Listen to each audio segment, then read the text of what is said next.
All right, good morning. It is Monday, July 28th, 2025. We're like August is literally just around the corner, folks. They say as you get older, time passes faster. They are 1000% correct on that. I had all these goals at the beginning of the year still on the goal sheet. I have one that was on the goal sheet from October of last year, still on the goal sheet. So I keep falling further and further behind, which brings up a really important announcement. So I want to go ahead and clear that one or cover this one this morning.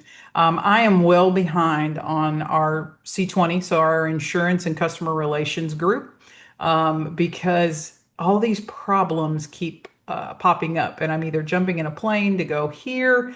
I'm on the phone. I'm meeting with attorneys. I'm doing all these things. All right. So I started looking at a lot of my time and where it's going, and a lot of it is going to non-members, so people that are not in any of our groups or customers or any of those things. And I remember a conversation I had years and years ago with, I guess, what I would, classify as one of the well-loved consultants in this industry about why they weren't on social and why they didn't participate and why they weren't doing those things. And they basically said, I only have just enough time in my day to work with my customers. I can't work with everybody else. And so we're sort of there. Meaning if you have questions, if you have issues, please do not send me a Facebook message. I'm not going to get it. There's a couple hundred of them coming in. I can't keep track of them anymore. I'm losing track of like our C20 members that are sending me questions. I'm about to turn messaging off completely. So Melanie is the point of contact. But for the most part, if I'm going to concentrate on the members. That's where my time and attention and energy is going to go. And that simply can be if you really, really need help. Larry's class is $50 a month. So, if I charged my hourly rate like what could I charge an attorney, it would be five times that. If you need something at least it's cancel any time, sign up and be a member of Larry's class. But I'm asking Melanie to sort of prioritize those by members, because obviously if you're invested in us, we're going to invest back in you, and you should be getting more of my time than the people that aren't. And I have not done a very good job of that over the last, I'd say this year. I really haven't done a good job of it this year. So we're refocusing in August. And Melanie and Holly are really going to help me stay on focus. A lot of times, even if you're not a member, they can answer your questions. Holly had 20 years at Allstate. She's a competent appraiser, adjuster, negotiator, court. She went to court a lot as well. So a lot of the questions she can answer, you don't probably even need me. But I am going to um, I guess refocus, reset, like put my attention where it should be. And so for those of you that are members that have been waiting on me to respond, I am sorry. So we're gonna readjust that. Okay, let's get into coffee talk. Not as a lot going on over the last week. It was pretty vanilla, I'll say. I don't even have a Just Jack entry this week to cover. But we're going to talk about the right to appraisal class that starts tomorrow and some things that I'm really excited about it for. I didn't do Jack for this class. This was all Mark Olson. So that's probably why I'm excited. I didn't have to do anything. We're going to talk about how bad Ford sucks. And yes, they now officially can prove it with a trophy that nobody else in the automotive industry has. I do enjoy picking on them, but we are going to talk about why this is critically liability DEFCON 4 for any Ford certified collision repair shops. An association had to issue a retraction and an apology last week, and so we're gonna talk about that one. There's been a lot of car accident changes and how that reflects to total losses. We're going to talk about a math problem. Inflation must be less than compensation. Like, it's pretty basic math, but we're going to cover it. And we're going to talk about checking on your adjusters and some HR horror stories on the side of the insurance company fence. And then we had a loss in our family next week, and so I just want to honor that and share. If for those of you that don't know, we'll kind of share some details with you. think sometimes there's a lot of things people don't know. So we'll get into that. All right, let's talk about next tomorrow. Not next week, it's tomorrow. So starting tomorrow morning, the right to appraisal class will kick off. Now we have an insurance adjusters training class. It's about a week. It can be for staff appraisers and it can be for independent adjusters. When it's for insurance, I typically do those in like a private setting because nobody wants their adjusters to train with other insurance companies. That's not necessarily how you get to really talk about your policy a lot of ways. But for the independent appraisers class, those have typically been public. But let's face it, with inflation and the way things are right now, it is very, very hard for people to buy a plane ticket, to travel, a hotel, the food. It's just a lot to ask. And then basically it's a week of you not doing your job while you're trying to learn how to do your job better. And that Yeah, we just don't have that time anymore. So we've taken our adjusters class and we're breaking it up in virtual segments. And so the first one we're doing is the right to appraisal class, and it's broken out over 3 days. It's a 3 hour morning session, a 3 hour afternoon session. You don't leave your shop, you sit there. Which actually I like this because in class we only cover right to appraisal for one day. And so we're jamming it in and we're actually going to get more detail. Mark's done a phenomenal job on this agenda and the content. And then we're going to talk about a few things that I think are very, very important, specifically as states continue to pass laws in which right to appraisal is mandated. And that's wonderful. We love it. I love the opportunity to be able to disagree with a settlement without having to go hire an attorney. We all know how hard that is these days to get an attorney to even take just a property damage type of claim. So this works well for the consumer. It really is a consumer safety function.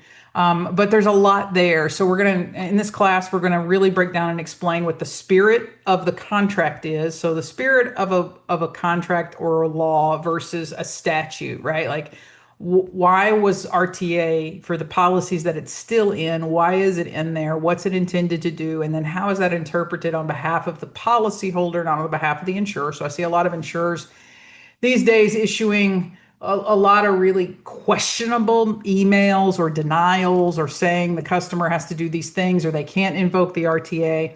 And that's just not the spirit of the contract. And so contract law is real specific when it comes to these like unilateral contracts and some things like that. So we're going to break that down so that you guys can understand that. We're going to talk about contract versus statute and what that means.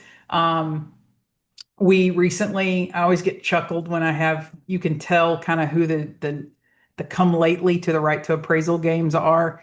The one thing I like about like myself and Larry and like a Robert McDormand or whatever is all of us have been doing right to appraisal for about 40 years.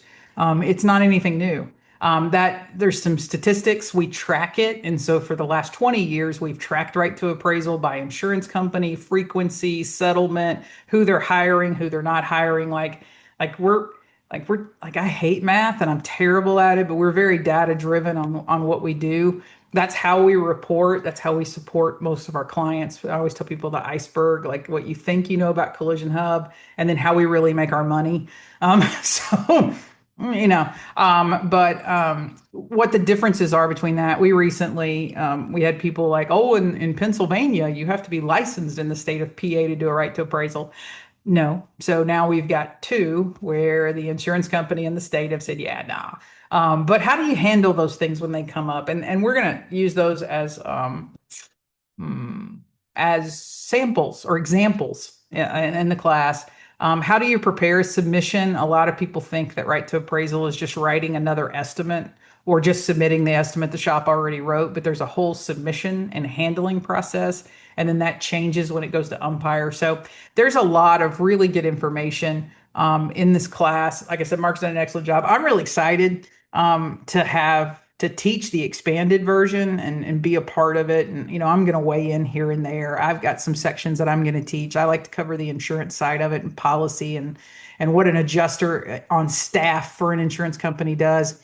Those are kind of my things. And then Mark and I are going to trade off and then I'll add in some color commentary every now and then. But I get to be sort of a student for 3 days. And so that's very, very exciting for me. It doesn't happen very often.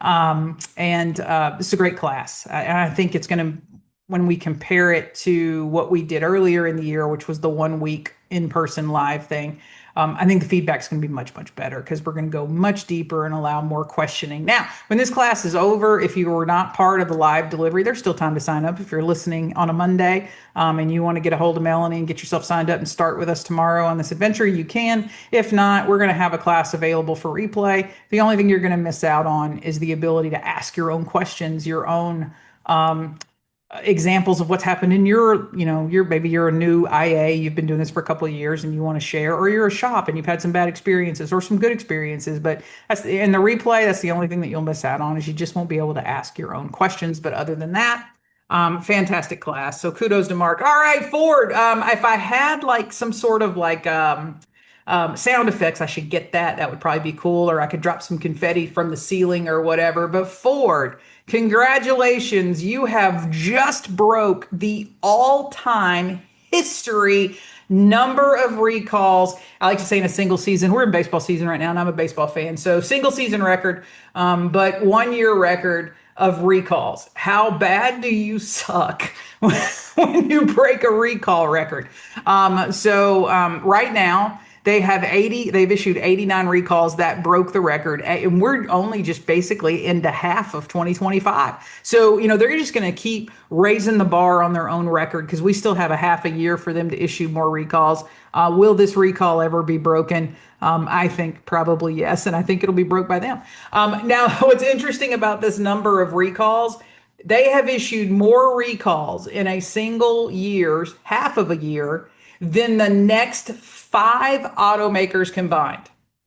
We used to have the statistic for State Farm. We were like, hey, we insure 4 out of every 5 cars on the road, and you'd have to combine the next 3 written premium insurance companies to equal just the amount of auto policies that the farm has. And then where did that get us? Well, right now, Progressive is just overtaking it. And I think Geico overtook them. And so that number one isn't the number one anymore. But that's pretty impressive when I have to take the next 5 automakers and combine all of their recalls just to get to where you're at. I mean, like, if you're going to do something, I guess do it right. And that's what Ford's committed to do, is to do recalls more frequently than anyone else on the planet ever. But what does that mean?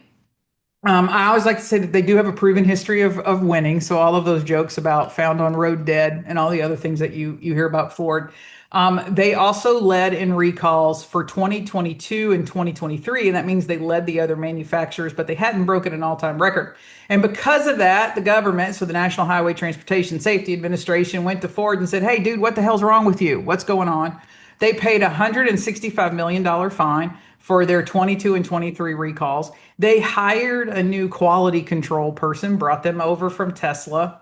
That probably was a big mistake right there. I mean, if we're talking about the guy that just recently last week got locked in the Cybertruck on fire, I don't know if I would have asked Tesla for like QC help. But anyway, there was an initially sort of an improvement, and then, well, there's this year. Now, what's all of it coming down to? A lot of it is software updates. Some of it, I hate to like if I can get a foot on Ford's neck, I like to leave it there, specifically if it's their collision repair program. That's just how I am. But specifically, there was a lot of software updates, and some of them were reissuements or retroactive. So they had to go down they had to reissue some recalls around some software stuff that was probably from last year or whatever. And now the interesting thing about that is when you look at software recalls, there's a lot of recalls that affect collision repair. And so we always teach in our estimating class for new estimators.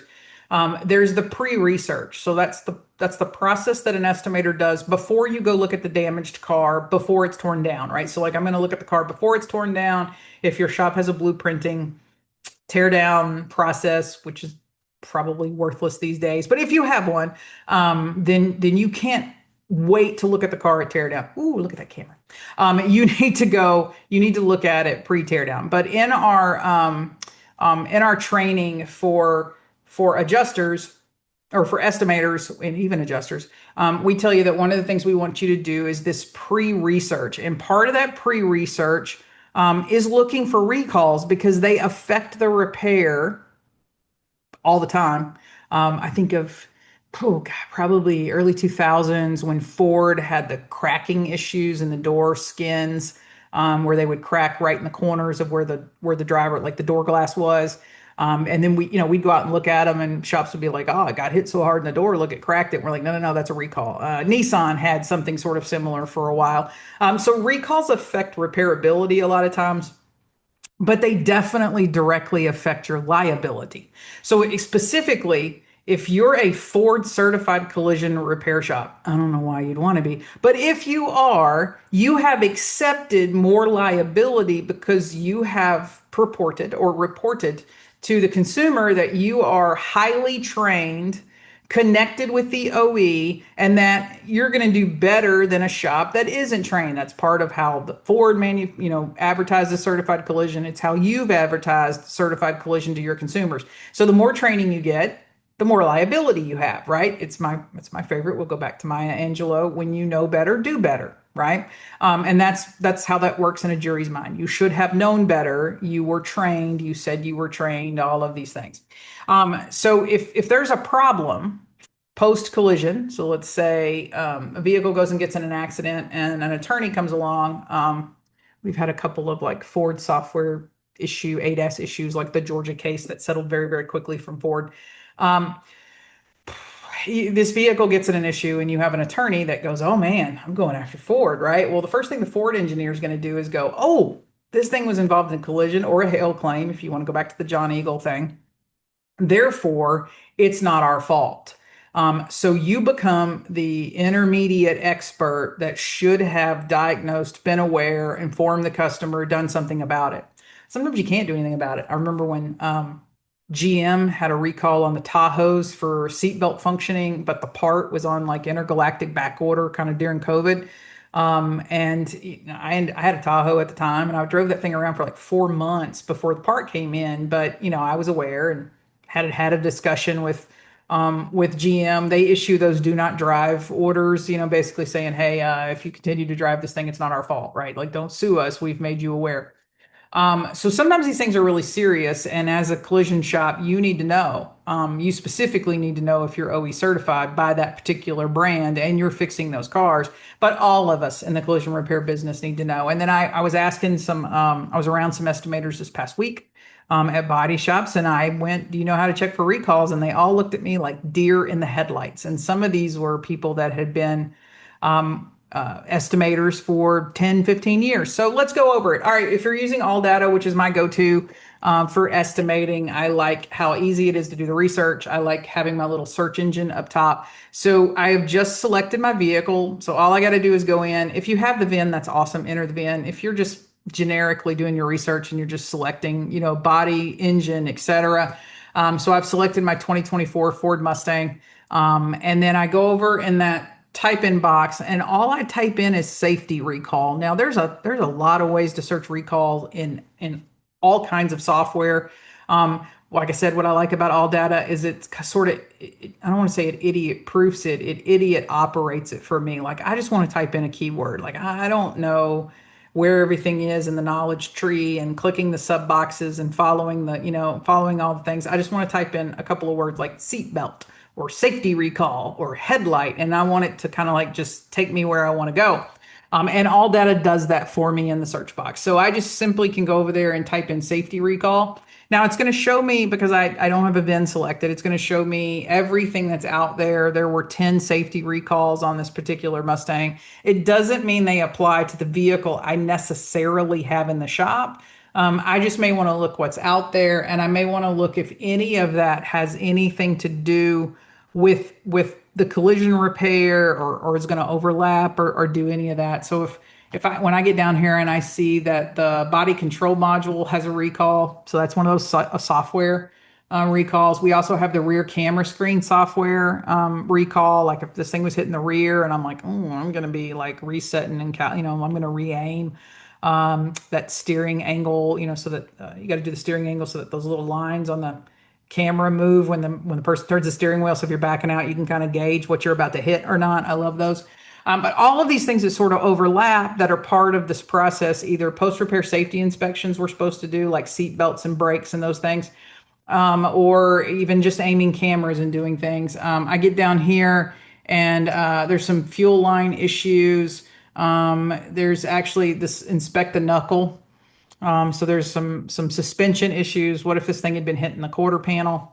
Hey, now it's in the area that I should have been working on. So just things that I, as an estimator, can identify that we either need to get to the dealer and get cleared, or I need to speak with the technician as we start to assess the damage on this thing and talk through.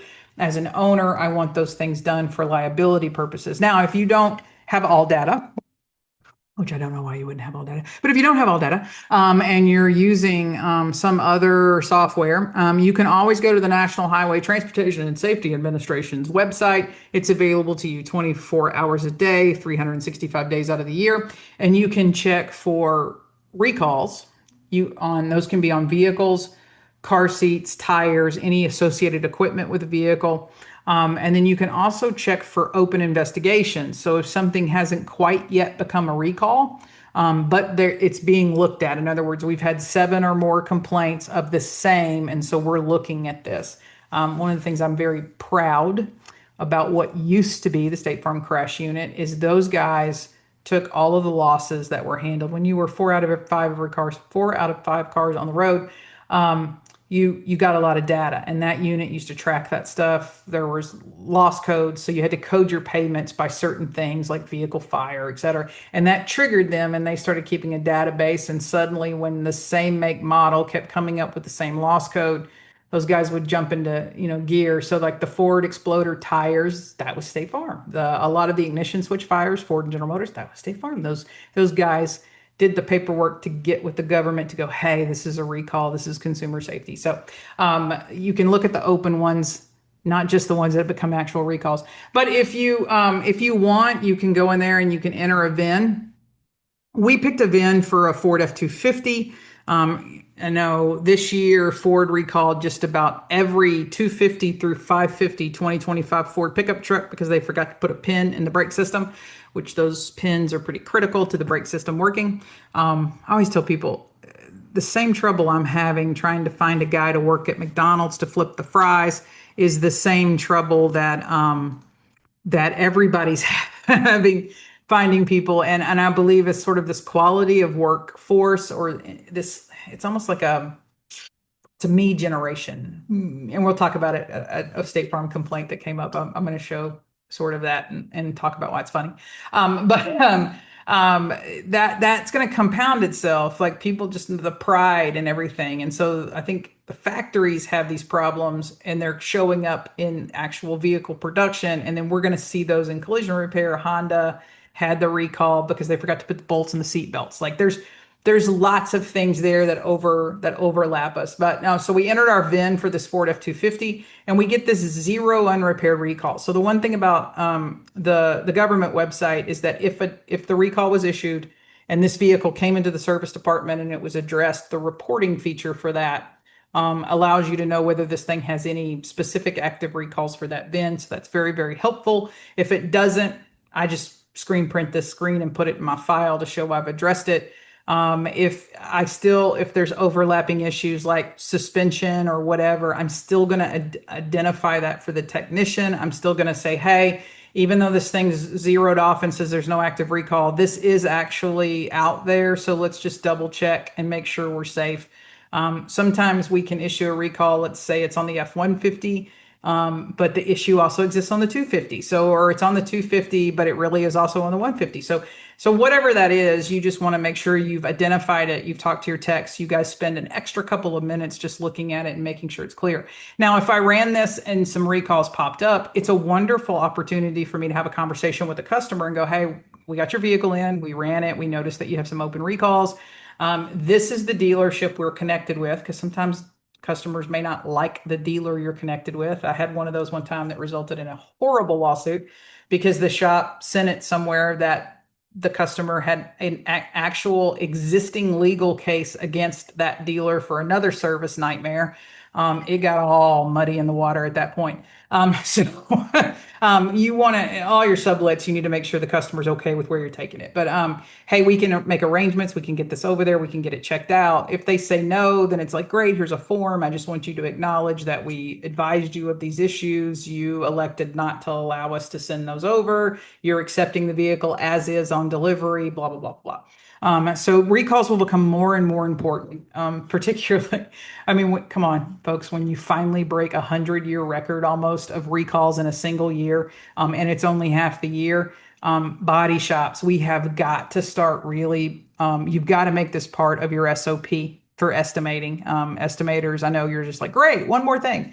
But you really want to do that. None of us wants to see a customer get hurt. And we all know that the worst part of a recall is actually getting the customer to bring the car back. Like, so notifications, nobody pays attention to their mail. Most people just think it's junk mail and throw it away.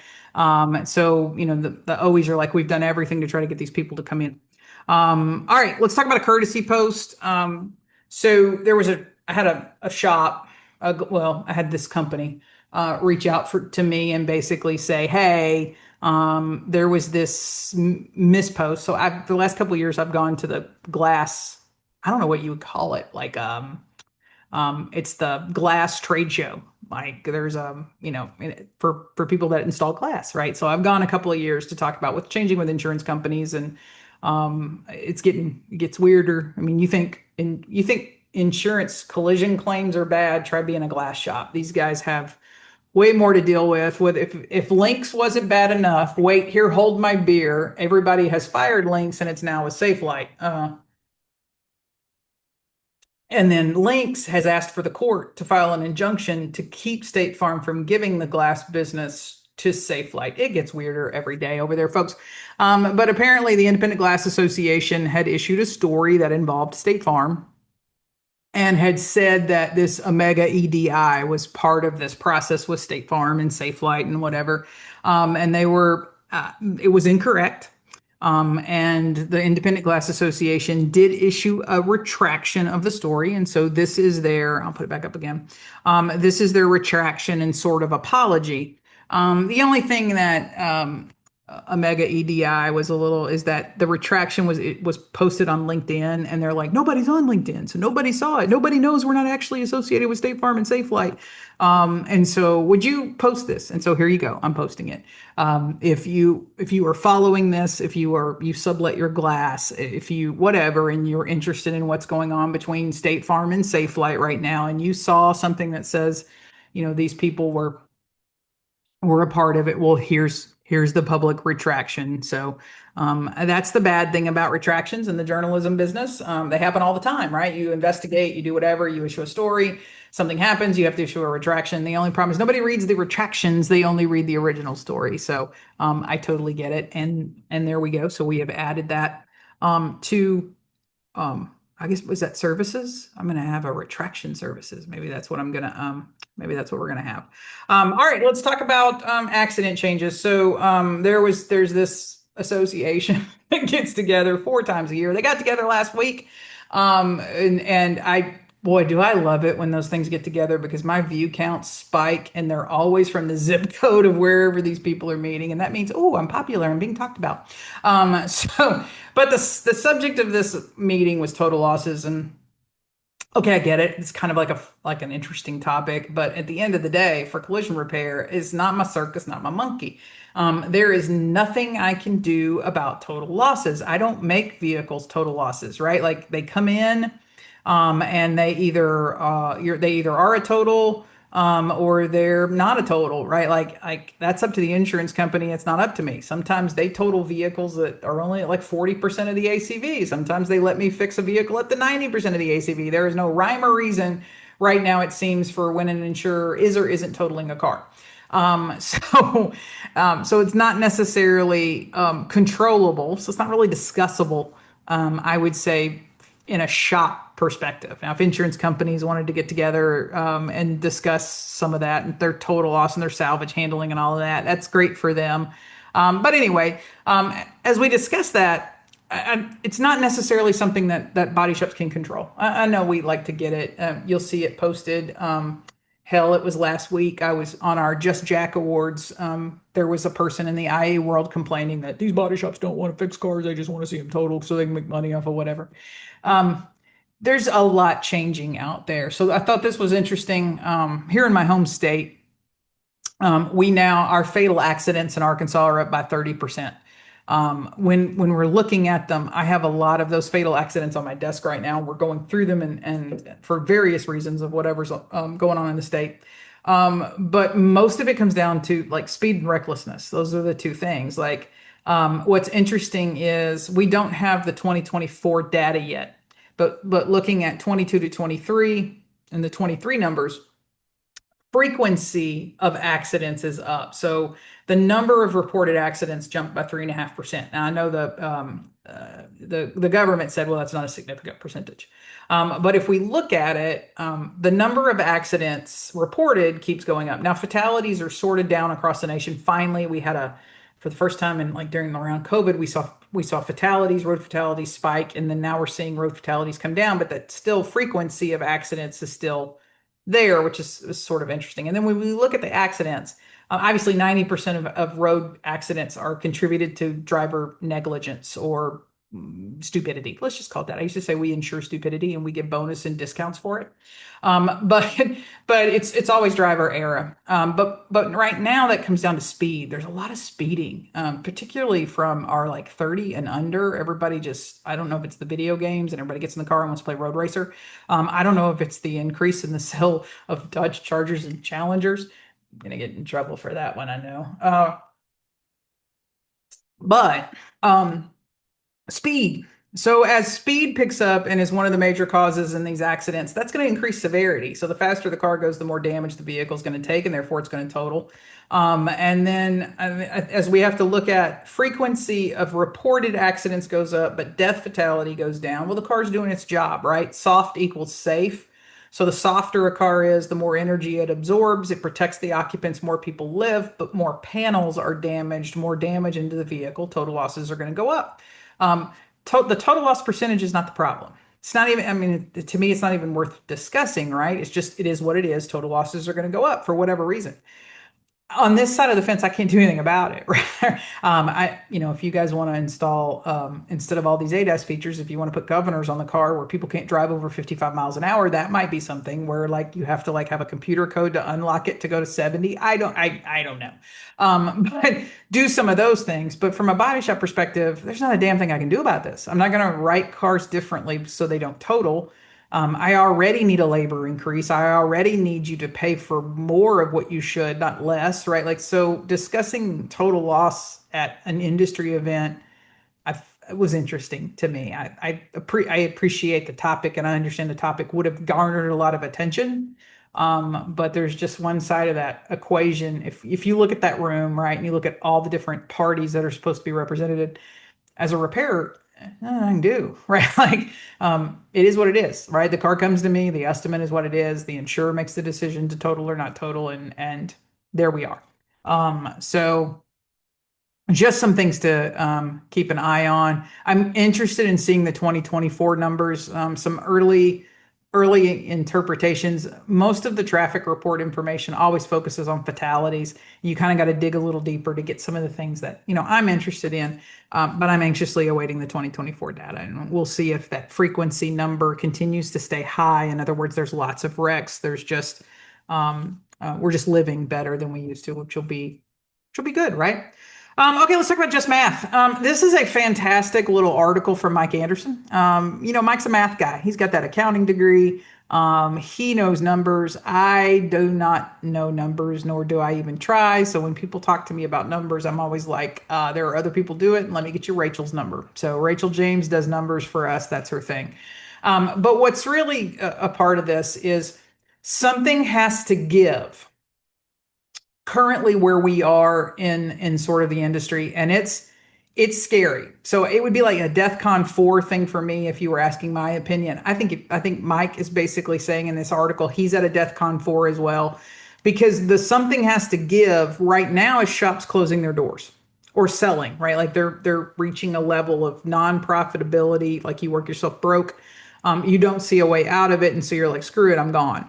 And that's catastrophic because the foundation of the market, what drives its performance, what drives its safety, all of those things are the independent collision repairer.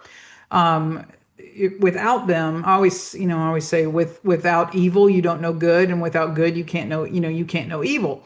So I always tell people my job's to be pitchforks and torches. That's what I do on one side of the collision repair industry. And if there isn't somebody over here throwing little temper tantrums, nobody's aware that there's a problem half the time. So yin and yang is a real thing in this world. But we need that strong independent repair base, and it's under attack mostly from ignorance. Like we can blame the insurance companies, but really it comes down to ignorance because we have a lot of shops agreeing with the insurance companies, so that's a problem as well. So Mike just kind of looks at this from a math perspective, and so if you look at the labor Bureau of Labor Statistics for what an hourly wage is by state. It ranges. Arkansas is $29 an hour, by the way, but it's ranging anywhere from like 29 to $42 an hour, and most places are above 30. So the average wage is above 30. When I think about what techs are making in the flat rate world right now, that's not comparable in a lot of ways, right? We try to go, well, yeah, but they're not working a 40-hour week. They get to charge by the hour on the estimate versus some other things. But there's a lot going on there. So are we getting an equitable labor rate based on what the labor is for what a person makes in salary? So we're not talking about like the labor rate. Like, well, Kristen, it's 32, but we get 65 at the market. That labor rate is for everything. It's not just for that employee. If I take out what that employee's average labor would be for that state, then how much is left for all of the overhead, or what the insurers like to say is the cost of doing business, the things that they don't want to pay for. In one particular instance, I was talking last week in a state where the DRP is paid $70 an hour, but recently State Farm went in and readjusted. They downgraded by $4 an hour in the market, and independent shops are only getting $62 an hour in that market. So how is the DRP being paid, $8 an hour more than the independent? And what's the math on that? And how does an insurer make that make sense, like for tax purposes? So if I was the state or the governor of this state, I'm going to be like, why are all of like your DRP shops are this small little group, and then all of this bigger group over here is my independents, but they're getting less money, so therefore I'm getting less tax dollars as a state. Like, explain that to me, State Farm. I would love you to have you kind of break that down for me. But there's all these labor inequities going on. And so are shops getting an equitable labor rate? Like, first of all, if the labor rate, it isn't there, the math's not there. And then we always say, well, I can make up a lot of things in line items, but then shops don't even do that. So they're still not doing the non-included labor operations and some of the other things that we see. And then insurers continue to march around the country and reduce labor rates. So you see these posts week after week, day after day online where we just got told they're reducing the labor rate in our market by $4 an hour, but we've had all this inflation and it should be going up. So the bottom line becomes running your shop is simply a math problem. You must have more in than goes out.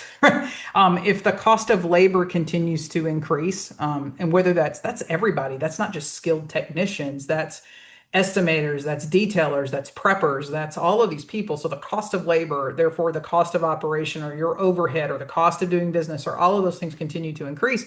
You have to be compensated equally for that. So in other words, inflation should be less than compensation. If inflation is more than compensation, then you're losing money. That's just like, I don't know much about math, but that's one of the things that I do know and can talk about. Like, it's your bank account, right? The more negatives or withdrawals you have, you're going to lose money, and eventually that account's going to go in the red. There's no such thing as overdraft protection in the collision repair business, right? So we have a math problem, and I think as insurance companies have raced to try to get what they believe is a stranglehold, chokehold on severity. Body shops have been so scared to lose their DRPs that they've allowed a lot of this to happen, and so many of them are doing that slow march of death, and they haven't even figured it out yet. Like they feel like they just have to have cars in the shop. So you've said yes, so you can have the work, but you haven't realized what that work's really doing to you yet. And that's how a lot of shops wake up busy and broke, right? You wake up one day and there's no money in the accounts, and you can't buy materials, you can't order parts, you can't do anything else, and you're just like, if I could just deliver a few more cars and get a few more checks in, I could just make it one more month. And that's not a healthy place to be in this business. And insurers, you got to worry about that, right? Like you've got to worry about the health and the financial health of something you are so dependent on, because if you lose too many repairers and the market takes a volatile shift, then your premium isn't right and your severity takes a huge leap that you weren't expecting, and suddenly you're in the line looking for looking for government relief or whatever. So really good article on math. A lot of times when you hear us talking about charge the customer, charge the customer, charge the customer, it's not a mean, being mean, although I'm really good at being mean. It's like one of my skills, right? Um, it's not delusion. We totally get that there are other shops that don't charge. Totally get that you're afraid if you charged, you're going to get a bad reputation and lose your customers and whatever. But then the flip of that is, well, what's the alternative? Are you working just to stay open, or are you working to make a profit? I mean, for a lot of us, I could go somewhere, make $40 an hour and have a lot less stress in my life, right? Come home at the end of every day and not have to worry about it, and have my weekends off and take 3 weeks a year vacation. I mean, there's a lot of ways to make a living these days. It doesn't necessarily have to involve all the stress that goes into running and owning a body shop. But we need body shops. We really, really do. So anyway, go find that article. It's short. It's not like it's a 5-page white paper on economics, but it's just really short. It's a lot of food for thought. It's a really, really good one to put in there. And just think of your business as just a math problem. That's all it is. Your people are a math problem. Your profitability is a math problem. Your materials is a math problem. Everything's a math problem. You've just got to, at the end of the day, the math has to work out to where you make a profit. You don't take a loss. Speaking on taking losses, I got to talk about this one because it's super funny. Okay.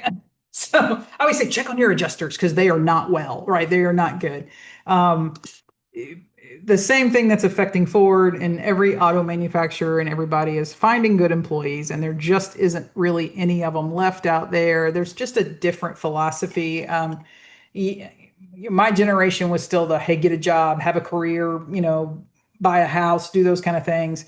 And so there was this work ethic, and you knew you were going to work late and overtime, and it wasn't going to be paid, but your reward was whatever.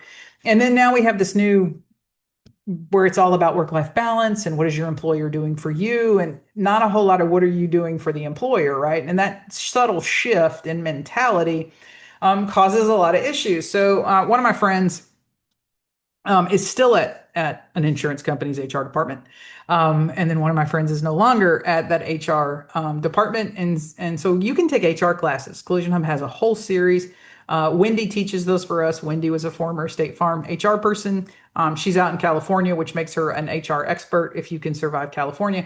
But now she specializes in body shops and has for the last 10, 15 years. So there's a lot around HR, and I've had recently a lot of HR EEOC cases against body shops. The days of at-will employees and you firing when you want and pushing somebody's toolbox outside, those were the glory days of the 80s and 90s in collision repair. But now there's so much more around the law around employees. At will is sort of there, but sort of not. So you want to have some HR training. But I find this funny.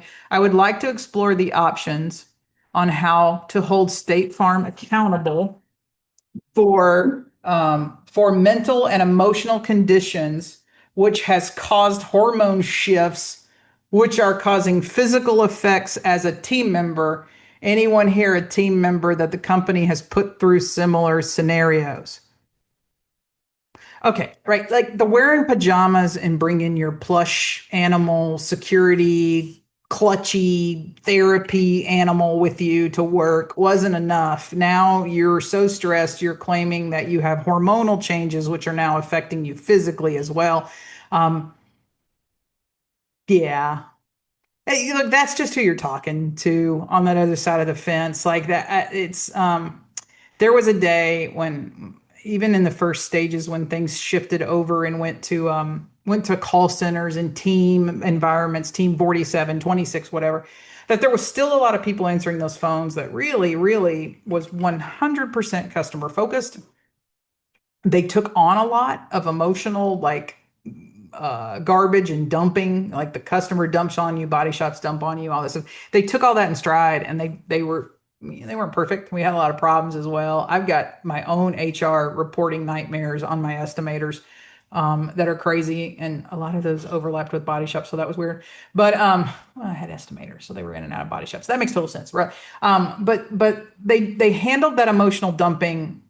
I was almost like we were therapists more than we were adjusters in a lot of ways, and did a good job. It's over. Like the people now answering the phone have this approach. What is my employer doing for me? Not what am I here to do for the customer, not putting the customer first. It's a subtle shift. We've got to deal with it. It's not like we can change it and go back and re-raise a generation or do whatever. But it's the difference. So that person you're on the phone with doesn't have the same objective you have. And then if I want to hurt some people's feelings, which I'm really good at, body shops never came to the table with the most emotional intelligence anyway, right? Like they came to the table very emotional, and they should be, right? Like your ability to either get that estimate paid or not paid is feeding your family, making your house payment, doing a lot of things. So you have a deep investment in this that the adjusters didn't have. But they came to the table without a whole lot of emotional intelligence and skill. And so you were sort of sorting through that. Now I have two people or two sides of the coin that are extremely emotional. One, because they have a real vested interest, the other, because they maybe don't have their plushie that day. And it's causing a lot of friction and just a lot out there. So the adjusters are not well. They're not okay. They're not mature. I probably wouldn't even classify most of them lately as adults. And that's not necessarily their fault, right? They got hired, there was no real training, they're dumped on a phone system, and suddenly they're in a phone queue. So that's difficult to like navigate and work through. I love this site. I love when employees come in there and bitch. It's a lot of consumers bitching, but I love when employees come in there and kind of like show you who they are, and you go, oh, I could not survive claims right now. Like, I would be in HR every day. Like HR would have to let me go. Could not go back, right? I just don't know how to deal with that level. Okay, some very sad news from our family. Last week, Larry's mother, Barbara Montanez, passed away. His dad passed away a couple of years ago. Larry was actually here teaching a class when that happened, and he had to go home.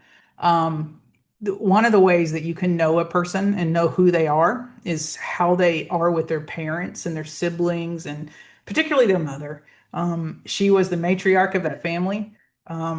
She would call me during classes or when Larry was traveling here or whatever to make sure he was here, he had made it. I had checked him into the hotel, things were fine, he was behaving. All of our arguments for years that we would get, we would be yelling and arguing and screaming back and forth at each other and cussing each other out. I could always win every argument by saying, Lawrence, I will call your mother. And she would always take my side. So, a wonderful, wonderful human being. We don't have an update on services yet. Larry and his brother Conrad are still sorting that out, but she was very much a secondary part of our Collision Hub team. And we will miss her. I will miss giving her updates. But that's the update on that. So we're going to have a difficult week here at Collision Hub. So just bear with us as we get through this. All right, let's talk about what's on the shelf. Um, I am uh I'm kind of running out of things to talk about for what's on the shelf, right? I got to get back um into a mode here of that. Okay. So behind me there are a lot of cars. I've always collected cars, but most of the cars behind me on the shelf always have some sort of meaning. And one of them is the Enterprise 57 Chevy Bel Air full action vehicle. I love the ones, where I can uh so this was the anniversary for Enterprise. There's not a lot of companies that I don't want to say respects, not that right word, but there's not a lot of companies out there that I like really admire, right? Respect, admire, whatever. But I really, really admire Enterprise. The one of the first, I think probably the first, if I'm not mistaken. And those of you that are from Enterprise that maybe know the history better, chime in on the comments and let me know. But I believe the very first car that Jack Taylor actually rented was a 57 Chevy. Hence why the Bel Air. One was gifted to him for the anniversary of the company. And then the collector's item came out. There's a box. It's right there. That's where the box goes, and it kind of tells the story up there of that. But I love Enterprise. I love that it's a family company. I love that the family, as the Taylor family in Chrissy now, who runs it, that they all got their start working at a branch, washing cars. It reminded me a lot of the State Farm story. So, the Maherl family, and then through the Rust family, they all worked in the company. They started as adjusters, and they worked in different departments, and they just didn't come in and go to the executive level. That was one of the best things to me about getting to know and talking to Ed Rust frequently when I was in corporate was he was very interested in claims, like what are you doing and what's happening and what's going on with the body shops. That was sort of a passion, and I think when you have your feet in something, and it shows the Taylor family of how they love that business and then how they treat. I've often said there's a lot of insurers that should wake up every day grateful that the Taylor family doesn't act like me because they take a lot of crap and they get abused, and insurers will go somewhere else thinking they're going to get a better value, and they always come back crawling. And for me, every time they came back crawling, I would raise the rates, but but they don't. So just fantastic people. They continue even outside the Taylor family. The people they hire, just you like being around them. So anyway, that's my what's on the shelf is the anniversary 57 Bel Air to commemorate Enterprise Rent a Car, which is still, again, correct me if I'm wrong. I think it's the largest family-owned business, like still truly a family-owned business because they're global. I was recently in the Dominican Republic, and Enterprise was on the desk. I could go rent a car that day from Enterprise if I wanted to. So there is that. That's my what's on the shelf story. My 57 Bel Air here from Enterprise. All right, folks. Well, it's a slow week. I anticipate this week not being much of a news week for me because I'm going to be involved in the 3 days of the class, which means I'm totally going to miss anything that's going on out there in the world.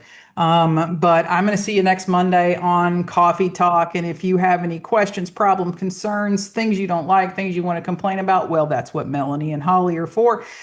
So just hit them up on, yeah, email just Melanie at Collision Hub and Holly at Collision Hub and let them know the things you don't like. And they probably aren't going to tell me because they don't want to have to walk in the office. But I'm going to keep doing my thing. Talk to you later. Bye.